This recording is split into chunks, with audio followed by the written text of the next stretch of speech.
International monetary fund report ప్రకారము 10 ఏళ్ల కాలంలో మన దేశ జీడిపి డబుల్ అయింది. 2015లో మన దేశ జీడిపి $2.1 ట్రిలియన్. సరిగ్గా 10 ఏళ్ల తర్వాత మన దేశ జీడిపి $4.2 ట్రిలియన్ చేరుకుంది.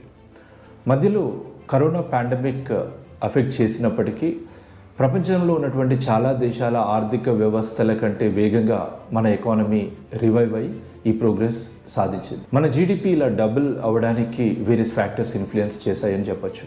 అందులో ఒకటి అగ్రికల్చర్ సెక్టార్.